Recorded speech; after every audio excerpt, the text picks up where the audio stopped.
네, 오늘 시편 34편 7절에서 11절까지 말씀으로 여호와를 경외하라라고 제목을 잡아봤습니다. 계속해서 하나님께서 다윗의 기도를 응답하시고 어려움과 죽음의 위협에서 건져 주셨습니다. 다윗은 계속해서 하나님을 증거합니다. 그리고 여호와를 경외하라라고 합니다. 한 줄씩 보도록 하지요. 7절입니다. 여호와의 천사가 주를 경외하는 자를 둘러진 치고 그들을 건지시는도다. 다윗은 여기서 모든 성도들을 향하신 하나님 아버지의 은혜를 말합니다. 우리의 인생, 생명이 여러 위험들 속에 노출되었을 때에 하나님은 그들을 구원하실 능력이 있으시다라는 것을 말씀을 합니다. 성도들이 많은 위험에 있을지라도 여러 사람들이 공격하여 올지라도 하나님은 그 생명의 신실한 보호자가 되어 주십니다. 그 확신을 갖게 해 주는 것이지요. 뭐라고요? 여호와의 천사가 둘러진치고 건져 주신다라는 것. 여호와의 천사가 보호해 주시고 인도해 주신다라는 것이죠.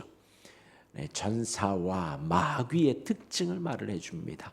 천사는 무엇이죠? 우리를 건져 주시고 구원해 주십니다.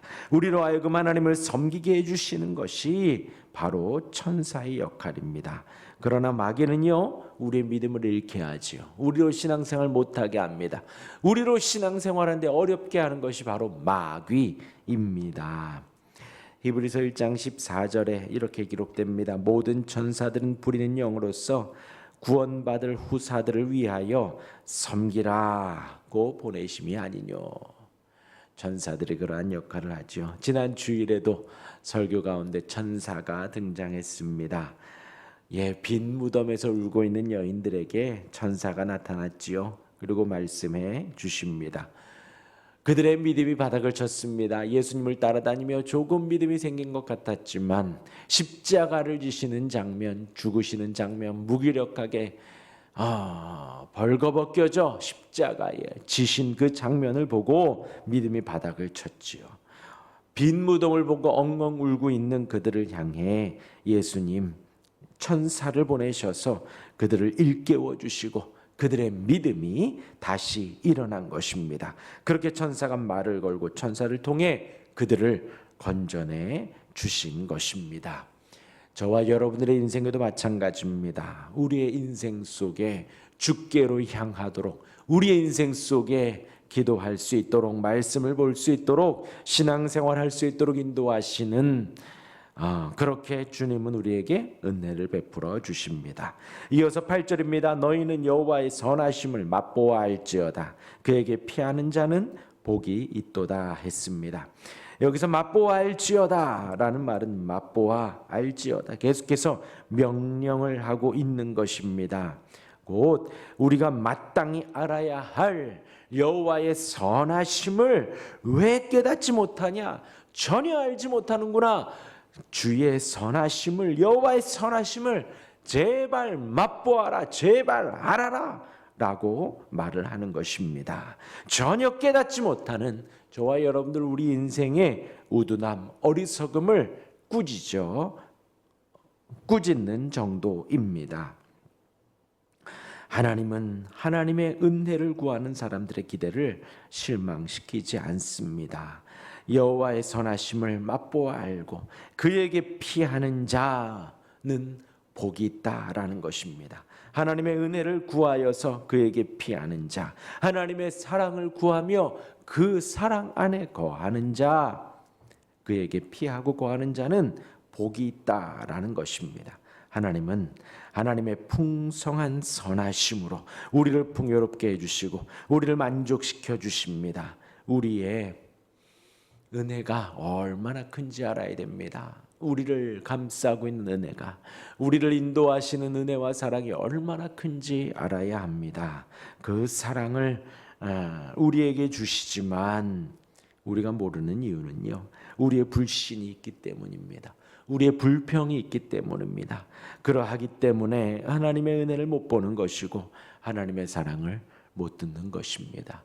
불신과 불평이 사라지게 해달라고 기도하는 우리가 되길 바랍니다. 이어서 9절입니다. 너희 성도들아 여호와를 경외하라. 그를 경외하는 자에게는 부족함이 없으리로다 합니다. 그래서 다윗이 성도들을 향해서 외치고 있습니다. 너희 성도들아 여호와를 경외하라. 지극히 두려워하라는 것이지요. 하나님을 향해 공경하는 마음이 크게, 지극히 공경하여 크게 두려워하라는 것입니다. 하나님을 마음으로 공경하며 섬겨가라는 것이지요. 그렇게 그를 경외하는 자에게는 부족함이 없으리로다 합니다. 하나님께서 채워주신다는 것입니다. 하나님께서 인도해 주신다라는 것입니다.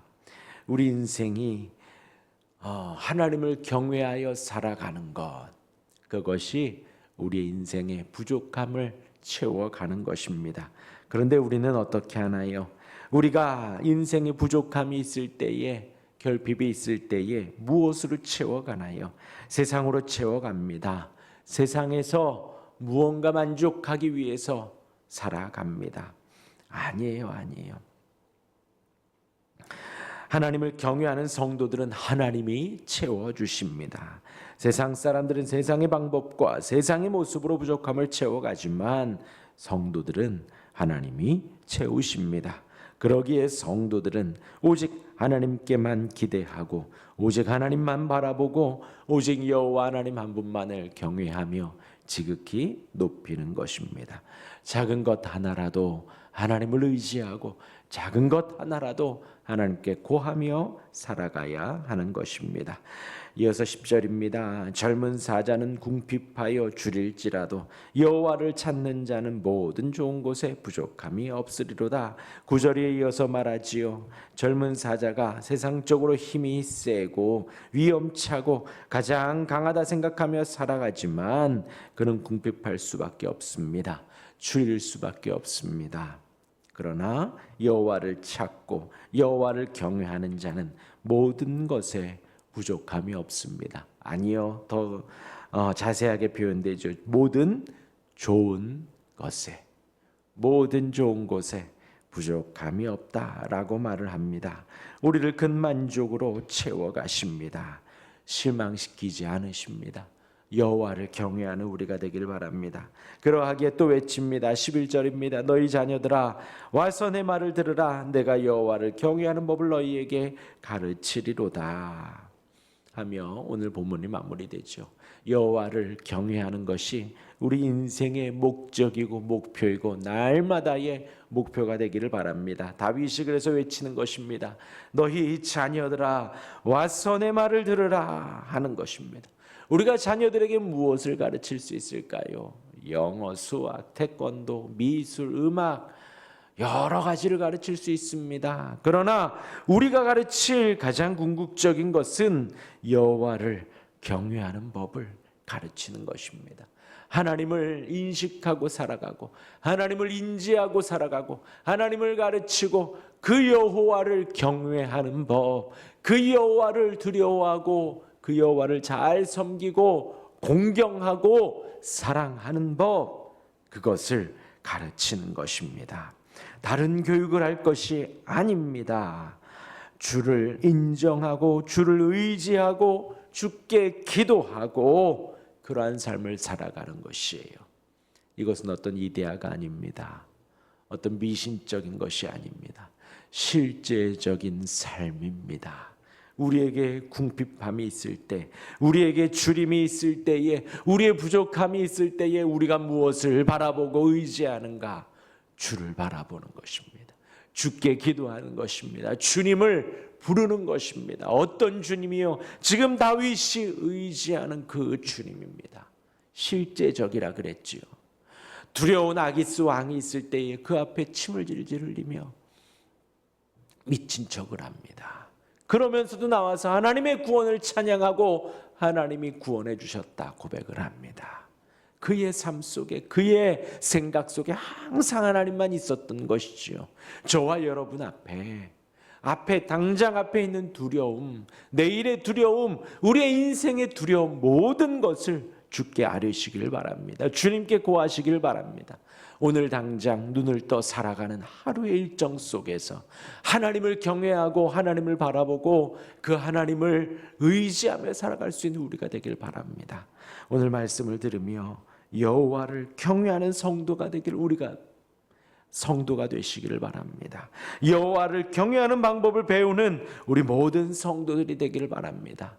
그렇게 실제적인 생활 속에 여호와를 경외하고 오늘의 삶 속에 여호와를 경외하고 두려워하고 오늘의 삶 속에 그 주님을 더 사랑하는 우리 모두가 되시기를 주님의 이름으로 축원합니다.